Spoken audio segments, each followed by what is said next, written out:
dalam rangka meningkatkan syiar dakwah digital. Mohon dukungan Jawahir TV Pontianak. Mudah-mudahan channel ini, siaran ini lebih bermanfaat bagi saya khususnya dan seluruh jamaah ikhwan dan akhwat dan seluruh majlis taklim. Mudah-mudahan bertambah keberkahan dari Allah Subhanahu wa taala, membawa kita kebaikan dunia dan akhirat. Demikian, wassalamualaikum warahmatullahi wabarakatuh. Kemarin sudah kita bahas sebagian mengenai wahdaniyah, yaitu esa pada zat dan esa pada sifat. Nah, ini dua hal sudah kita bahas. Nah, untuk malam ini mengesakan pada af'al. Af'al yakni perbuatan Allah. Jadi wahdaniyah ini tiga kita mengesahkan pada zatnya, mengesahkan pada sifatnya, dan mengesahkan pada perbuatannya. Nah, dua sudah kita bahas kemarin. Sekarang mengenai mengesahkan pada perbuatan Allah. Nah, makna daripada mengesahkan perbuatan Allah ini adalah adanya sekutu bagi Allah dalam perbuatan daripada perbuatan Allah. Wahdaniyah pada perbuatan Allah ini maknanya bahwasanya menetapkan bahwasanya apa yang terjadi di alam ini berlaku hakikatnya atas perbuatan Allah. Maksudnya apa? Tambah lagi nih napi ada yang menyekutui bagi af'al Allah, berarti menolak ada yang menyekutui bagi perbuatan Allah Subhanahu wa taala, melazimkan menolak ada bandingan pada perbuatan Allah. Di alam ini tidak ada yang bisa menyamai perbuatan Allah. Tidak ada yang membandingi perbuatan Allah Subhanahu wa taala. Mana perbuatan Allah? Langit diangkat tanpa tiang. Siapa yang bisa melakukan itu? Manusia bisa membuat gedung yang tinggi tapi ada tiang. Kalau tiada penyangga, robohlah dia. Bergilir malam dengan siang, ini perbuatan Allah.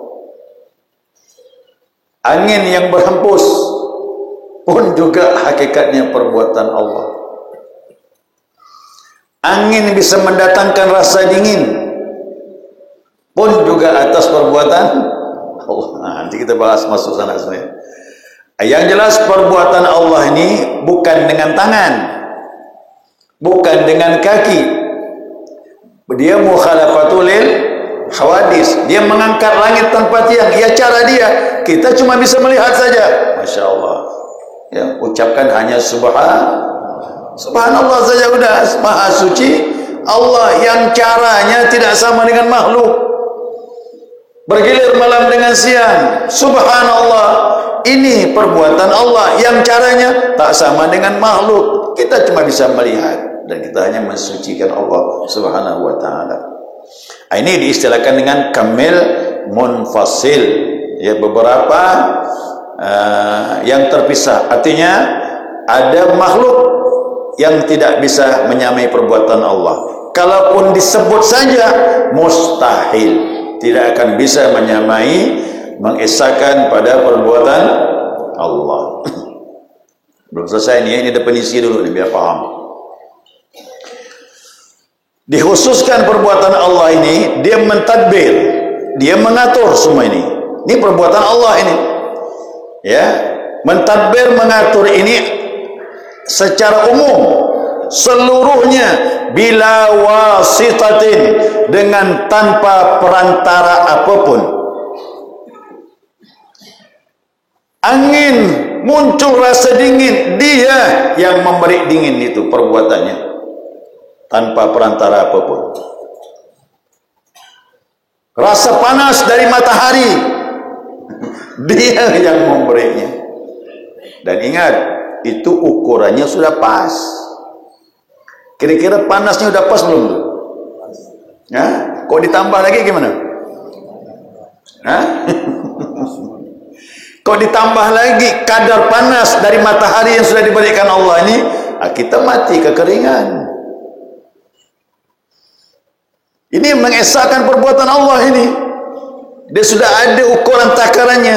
Dasarnya firman Allah, inna kulla syai'in khalaqnahu biqadar.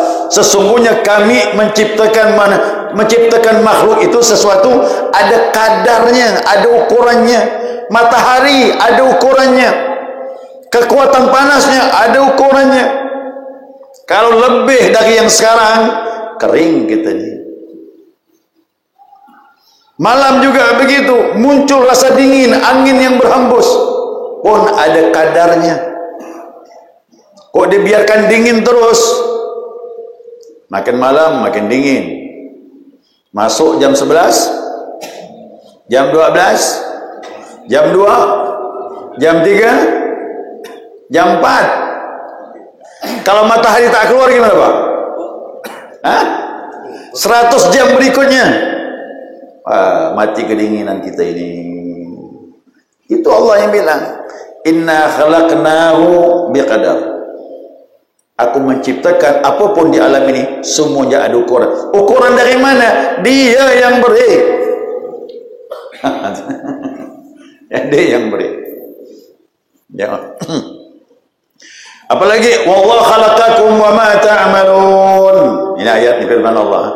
Allah yang menciptakan kalian, dan apa yang kalian lakukan pun, perbuatan kalian, dia yang menciptakannya. Berarti hakikatnya perbuatan kita ini ciptaan Allah Subhanahu wa taala. Makanya jangan ngaku kuat. Ini ngaku kuat, nanti lemah. Kok ditariknya ukurannya? Lemah jadinya. Datang angin ahmar.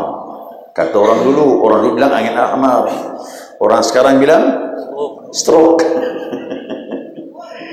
Harus kena stroke. Datang Allah kirim angin ahmar, sebab dia tu Allah tarik, truk, dah habis. Mana tadi ukuran tadi? Yang ideal tadi jadi kurang.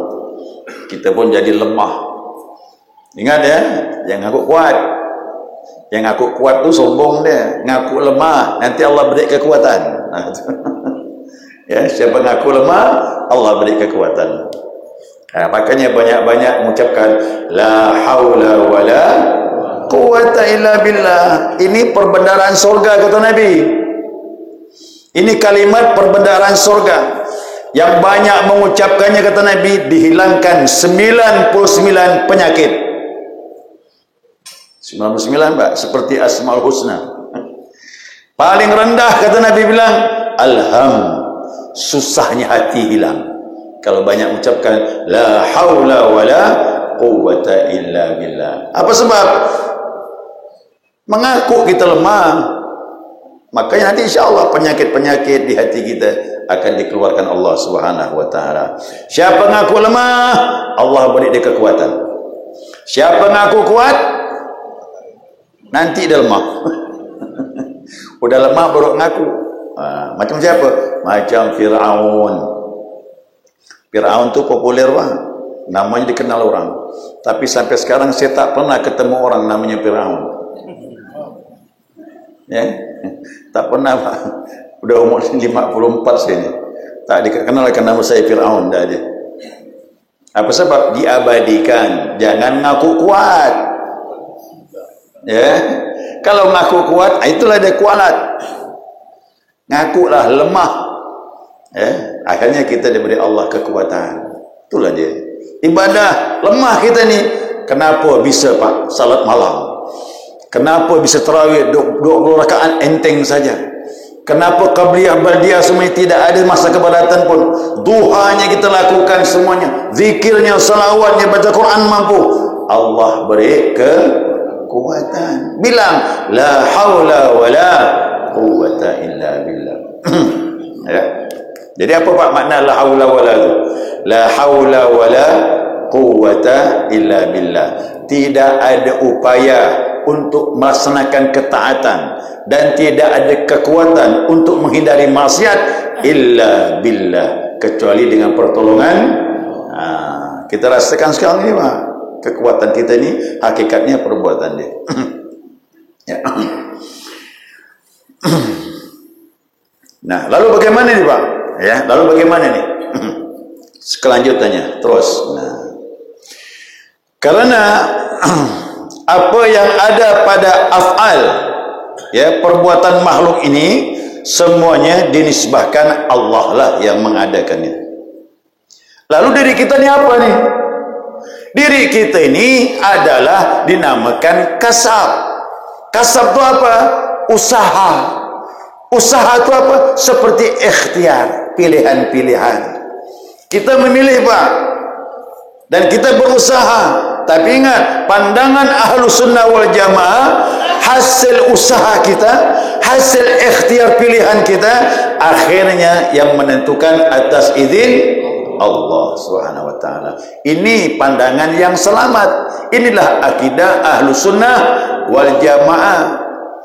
Kalau paham Qadariyah atau Mu'tazilah, Allah cuma menciptakan, kemana kita ini, kitalah yang menentukan. Nah, ini pandangan keluar daripada Ahlus Sunnah wal Jamaah. Nanti sombong seperti Fir'aun, nanti sombong seperti si Qarun. Nah, kenal Qarun Pak? Bu, Qarun itu hidup zaman Nabi Musa, ya, dia saudagar yang kaya, sehingga berhasil, hartanya melimpah, gudangnya itu besar, gembok gudangnya hanya bisa diangkat 9 orang, gemboknya itu kok 8 orang tak terangkat, bagaimana gudang besarnya itu?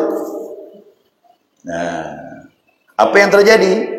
Nah, Nabi Musa datang, hai Qarun, hartamu banyak, hak fakir miskin keluarkan 2,5%, itu pun yang wajib. Tidak mau dia.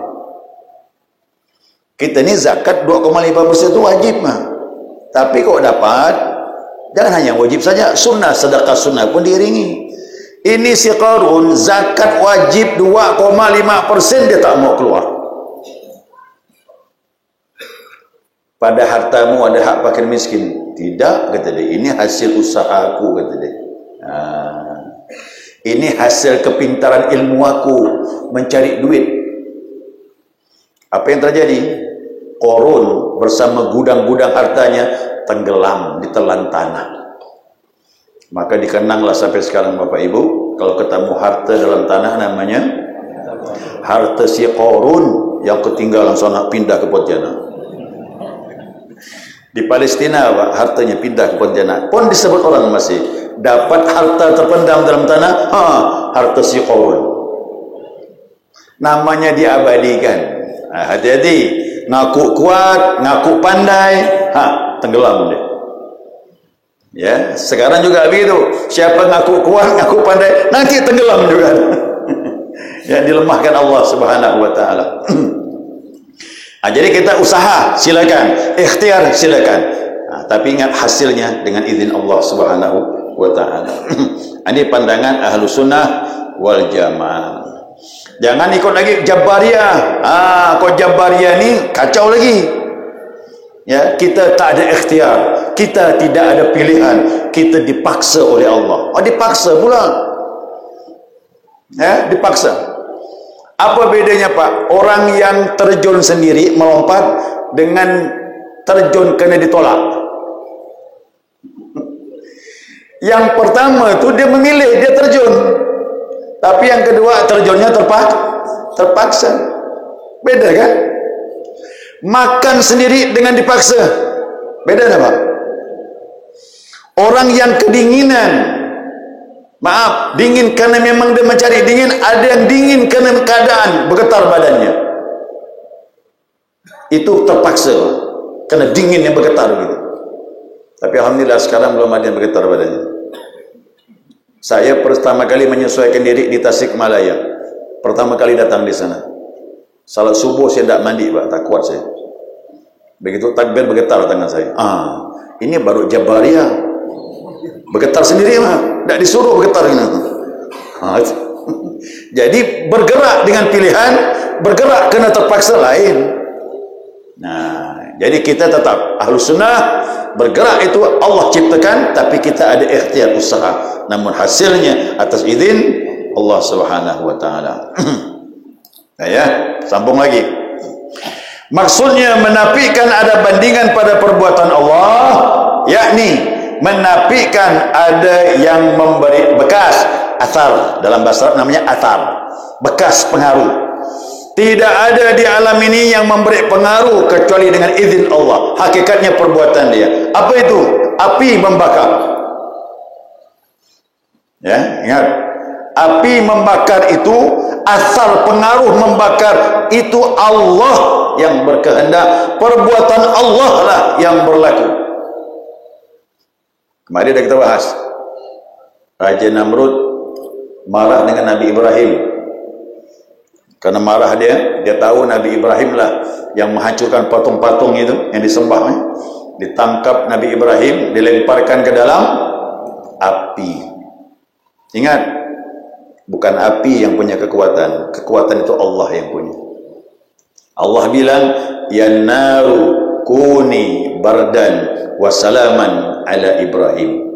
Hai api, jadilah kau dingin dan beri keselamatan kepada Ibrahim. Masya Allah. Coba ayat ni renungkan. Hai api, kata Allah, kekuatan Allah tu mutlak. Hai api, jadilah kau dingin. Yang panas jadi dingin. Ayo. Jadi kalau Allah punya mau, Allah tolong kita. Yang panas bisa jadi dingin. Yang dingin bisa jadi panas. Ya, yang dingin bisa jadi panas.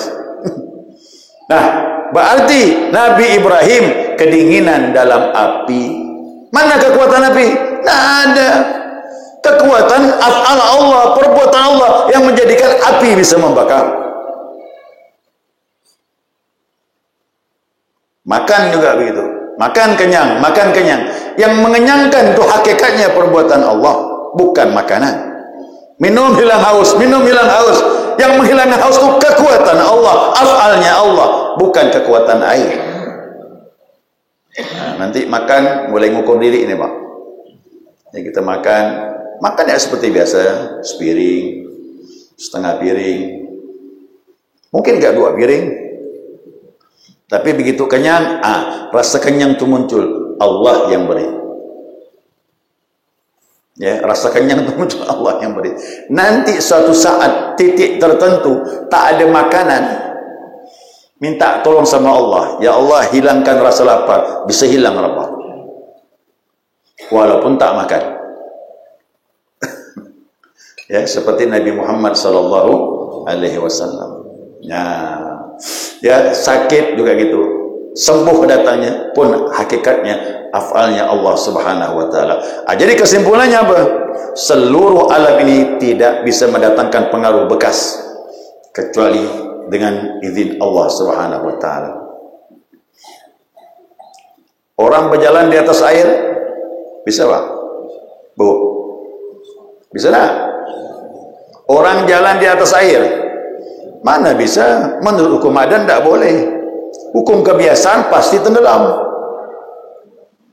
Tapi kalau Allah sayang dengan hambanya, bisa jalan di atas air. Allah bantu dia. Bisa.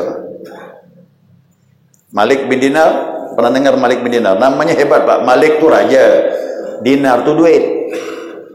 Raja bin duit. Ya, raja bin duit. Kenapa dia raja? Dia tak tunduk sama siapapun, dia hanya tunduk dengan Allah. Itu raja hakiki.